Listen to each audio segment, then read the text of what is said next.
ಎಲ್ಲ bogus. That ಸೌಖ್ಯ is not giving proper information.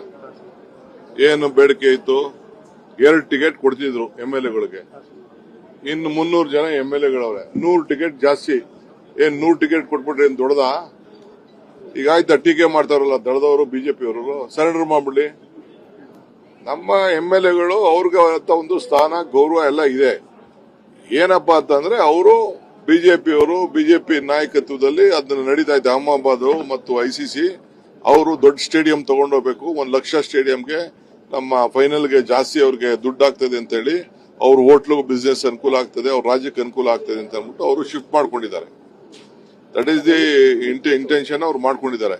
ಸುಮ್ನೆ ನಮ್ ನೆಪ ಹೇಳ್ತಾ ಇದ್ದಾರೆ. ನಮ್ಮಲ್ಲಿ 30,000 ಕೆಪಾಸಿಟಿ ಇದೆ, ಅವರಲ್ಲಿ 1 ಲಕ್ಷ ಕೆಪಾಸಿಟಿ ಇದ್ದಾರೆ. ಅವ್ರ ಫೈನಾನ್ಷಿಯಲ್ ಶಕ್ತಿ, ಅವ್ರ ರಾಜಕೀಯದ ಪ್ರಭಾವ, BCCI ಪ್ರಭಾವ, ಅವ್ರ ನಾಯಕತ್ವ ಇರೋದಕ್ಕೆ ಮಾಡ್ತಾ ಇದ್ದಾರೆ. ಸೊ ಅದಕ್ಕೆ ನೋಡೋಣ, ಮುಂದಿನ ದಿನದಲ್ಲಿ ನಾವು ಅವ್ರಿಗೆ ಕಾಂಪೀಟ್ ಮಾಡಂಗೆ ನಮ್ಮ ಸ್ಟೇಡಿಯಂನ ಕೆಪಾಸಿಟಿನ ಎನ್ಹಾನ್ಸ್ ಮಾಡಕ್ ಮಾಡ್ತಾ ಇದೀವಿ. ಅಲ್ಲಿ ಆ ಸ್ಟೇಡಿಯಂ ಅಲ್ಲಿ 1 ಲಕ್ಷ ಮಾಡ್ಬಿಟ್ಟು ಒಂದ್ ಚಿಕ್ಕ ಸಣ್ಣ ಬಾಲ್ಗಳು, ಗುಬ್ಬಚ್ಚಿ ತರ ಮಕ್ಕಳುಗಳು, ಪ್ಲೇಯರ್ಗಳು ಕಾಣ್ತಾರೆ.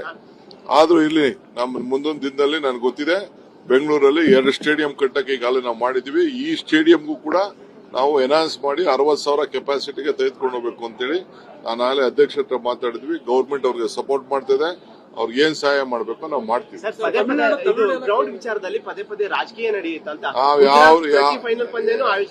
ಎಲ್ಲ ಪ್ರತಿ ವರ್ಷನೂ ಇದನ್ನ ಮಾಡ್ಕೊಂಡೇ ಬಂದಿದೆ. ಎಲ್ಲ ಫೈನಲ್ ಅಲ್ಲಿ ಇಂತ ನಮ್ಮ, ಯಾಕಂದ್ರೆ ಮೋಸ್ಟ್ ಫ್ಯಾನ್ಸ್ ನಮ್ಮ RCB ಅವ್ರಿಗಿದೆ. ನಮ್ಮ RCB ನಮ್ಮ ರಾಜ್ಯದಲ್ಲಿ ಇದೆ. ಆ ಫ್ಯಾನ್ಗೋಸ್ಕರ, ಆ ಫ್ಯಾನ್ ಬೇಸ್ಗೋಸ್ಕರ ಅವರು ಮಾಡ್ತಾ ಇದ್ದಾರೆ. ಅದು ಬಿಟ್ರೆ ಬೇರೆ ಏನೇನು.